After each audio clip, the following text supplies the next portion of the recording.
Bonjour à tous, c'est William sur Westrack Radio et on se retrouve pour la suite de l'interview avec Mathis Heurtaud, fondateur de la nouvelle marque de vêtements streetwear Edo. Cette fois-ci, on va se concentrer sur les caractéristiques de cette marque. Et donc du coup, la marque que tu viens de fonder s'appelle Edo, ouais. Donc H-E-D-O. Quelle est la signification de ce nom ?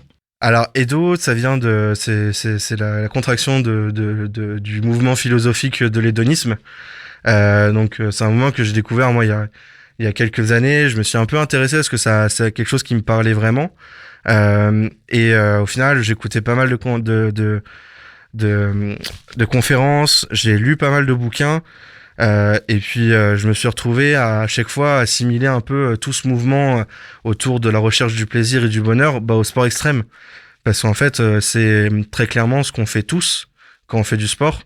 Nous on cherche pas spécialement à mettre un nom dessus et c'est pas notre objectif, mais je trouvais que ça collait très très bien avec ce mouvement philosophique de la recherche du bonheur et la recherche du plaisir. Alors toutes les significations et toutes les définitions qu'il y a qui vont avec, mais c'était vraiment pour moi quelque chose qui collait très très bien, en tout cas tout ce qui est cet univers des sports extrêmes. Et au-delà de ça, du coup, c'était un peu l'idée de se dire, au final, peu importe le sport qu'on fait, moi, mes frères qui font tous les jours du surf et du kite, on fait pas du tout la même chose. Pourtant, je sais que mon frère, quand il fait du kite, qui fait des sauts à 20 mètres de haut, je sais très bien la sensation en tout cas qu'il a quand il est à 20 mètres de haut, parce que on ressent la même. Alors moi ça se traduit pas de la même façon, hein. Mais voilà, on recherche tous la même chose, donc c'est ça qui était intéressant et qui unifie un petit peu nos sports. Au final, on fait tous la même chose et puis on a tous les mêmes envies, les mêmes recherches, donc c'était un point de ralliement autour de ce concept philosophique qu'athlète. Je trouvais que ça sonnait un petit peu mieux, et puis de faire une marque qui s'appelle hédoniste, ça faisait un peu lourd, donc non, c'était plus logique que ça soit juste Edo. Et puis après Edo, t'as aussi ce côté do it yourself, tu vois, en anglais, si tu lis juste il do, il fait, t'as ce côté un peu différent où voilà, genre c'est juste il s'est sorti les doigts et il l'a fait, donc tu vois, t'as ce côté un peu fait maison. On l'a fait nous-mêmes, donc c'était tout ce côté-là qui correspondait bien avec le nom Edo. Mais du coup, qu'est-ce qui t'a motivé à lancer cette marque ? Je me suis retrouvé au chômage en février. Je voyais que le marché de l'emploi avait un vrai problème, et il y a un moment où je me suis dit, j'ai toujours eu envie de faire de l'entrepreneuriat, ça m'a toujours trotté un peu dans la tête. Quitte à être son propre patron, autant l'être maintenant. Donc voilà, j'ai eu un petit moment de se dire, allez, j'y vais, c'est le moment de se lancer, et puis il y a plein de circonstances qui ont fait que j'avais déposé mon statut entrepreneur pour un autre projet, et du coup je me suis dit bon allez, je peux vendre des t-shirts, allons-y. Je me suis mis à me creuser la tête un peu sur quel t-shirt on va faire, tout ça, et puis toute la marque est partie un peu de ce moment-là où il y a eu un petit flottement, et de se dire ok, qu'est-ce qu'on fait maintenant, quoi. Et cette marque, c'est une manière pour toi un peu d'honorer les sports extrêmes qui te passionnent, de les mettre en valeur ? C'est vraiment de faire découvrir aussi les sports, et puis aujourd'hui je trouve qu'on a des marques qui sont dans les sports extrêmes qui ont vraiment généré une culture du streetwear qu'on a maintenant. Vans, c'est plus une marque de skate, alors que Van Doren est un très grand skateur, et quand il a créé Vans, je suis pas sûr qu'il se soit dit mon but c'est de vendre des chaussures, des slip-on à 45 balles dans tous les magasins du monde. Le but c'était voilà de se dire ok, on a des grandes marques qui sont iconiques, qui font partie du streetwear et même de la culture vestimentaire mondiale. Ok, mais maintenant il y a très peu de nouvelles marques où j'avais aussi envie de faire partie d'un peu de cet esprit-là, et regrouper en fait tout le monde, parce que aujourd'hui il n'y a pas une seule marque qui touche tous les sports ou qui dénigre aucun sport, en tout cas dans les sports extrêmes, parce que soit ils sont très spécialisés dans un sport, soit ils ont juste envie de mettre en avant un sport et pas d'autres. Donc l'idée c'était un peu de se dire ok, moi ma marque de fabrique, c'est on va aller voir tout le monde, et peu importe si t'aimes le sport, si t'aimes pas le sport, on va te faire des vêtements qui correspondra à tout le monde, et des designs qui vont correspondre aussi à tout le monde et qui vont parler à un maximum de gens. Alors le but c'était pas d'avoir le plus grande clientèle du monde, mais le but c'était juste de dire si que mon grand-père puisse mettre un t-shirt comme mon petit cousin, ou des choses comme ça, quoi. Donc je voulais que tout le monde se sente concerné plus ou moins par les designs et que ça regroupe un peu tout le monde et faire découvrir aussi les sports extrêmes, parce qu'il y a des gens qui sont pas au courant que ça existe, ou de la manière dont ça peut exister, ou qui ont tout de suite des a priori en pensant aux sports extrêmes qui sont pas spécialement vrais. Donc voilà, c'était un petit kiff qui me disait, bah allez, on va faire montrer ça à tout le monde, et puis on va voir comment les gens vont réagir. Donc on peut retrouver les produits de la marque sur le site edo.com. Avec qui tu t'es entouré du coup pour monter ce projet? Tu t'es aidé de certaines personnes? Alors beaucoup de mes amis, ma copine aussi, ma famille. Alors juste une petite, je rajoute juste un petit truc. Au Havre, on peut le retrouver aussi à Sport Maximum maintenant. Du coup, vous pouvez dès samedi, enfin depuis samedi en tout cas, retrouver les produits en magasin Sport Maximum sur le boulevard Clémenceau. Donc voilà, ça fait partie des magasins qui distribuent la marque. Pour l'instant, on est que en Normandie, sur le Havre, Rouen, et du coup sur le site internet. Et puis on aura d'autres magasins qui distribueront sur toute la France un peu plus tard. Alors du coup, dans l'idée de la marque, il y a eu énormément de gens qui sont venus, parce que forcément, moi j'avais besoin de poser des questions.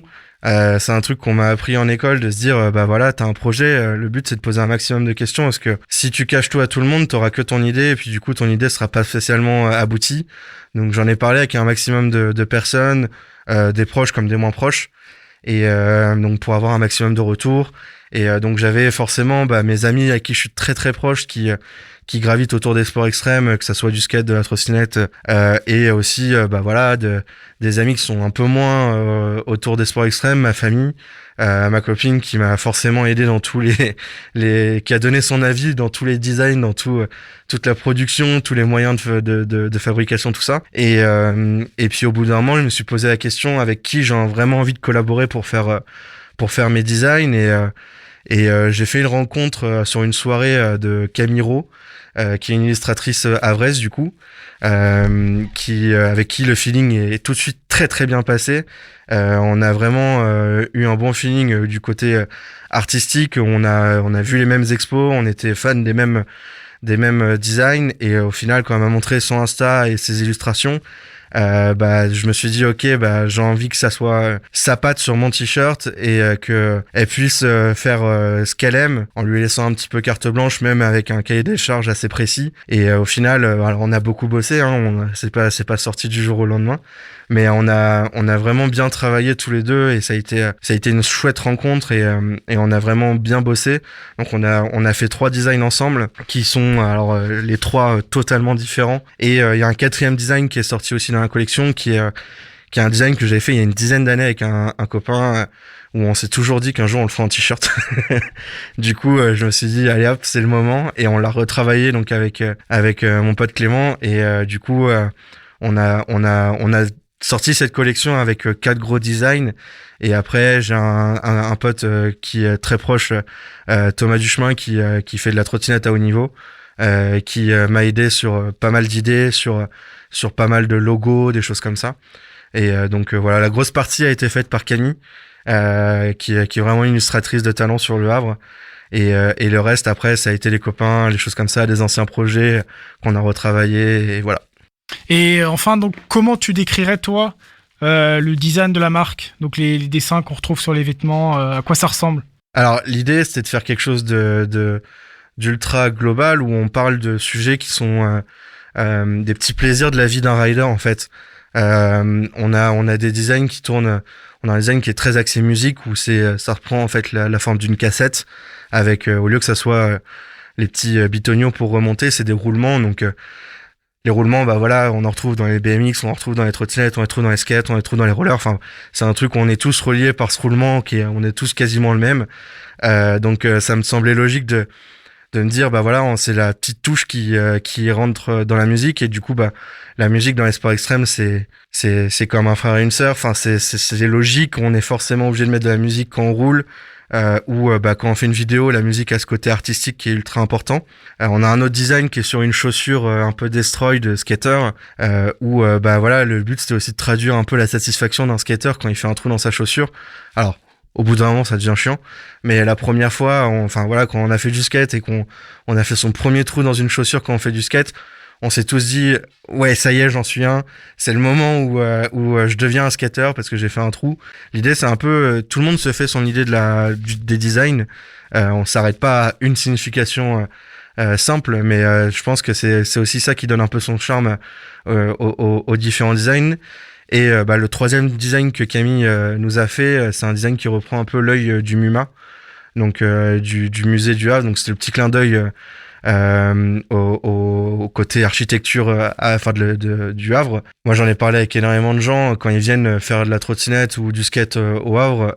Ils disent tous que c'est un endroit exceptionnel parce qu'on a une architecture de dingue. Le but c'est juste de se dire on fait ce clin d'œil au Havre parce que du genre on est tous havrais. C'est un monument qui fait partie de la ville, qu'on a tous eu envie un jour de skater ou d'aller faire un coup de roller dedans. Donc l'idée c'était de remettre ça, puis les Havrais verront se reconnaîtront le monument, les non-havrais verront juste une structure un peu stylée. Il y a toujours plein de clins d'œil, il y a des petits détails qui sont à pas manquer, mais du coup c'est un peu comme une œuvre, on a envie de voir ce qu'on veut. Si on a envie de faire un texte sur l'œuvre, on peut. Si on a envie d'aller plus en détail dans les t-shirts, on peut, et si on a envie de juste s'arrêter au côté esthétique, on peut aussi, quoi. Très bien, Mathis, merci d'avoir répondu à nos questions. Merci à toi. Donc pour les intéressés, rendez-vous sur le site edo.com pour découvrir tous les produits de la marque, ou encore sur la page Facebook de la marque Edo. Yes, merci à toi. C'était William sur West Track Radio, bonne journée.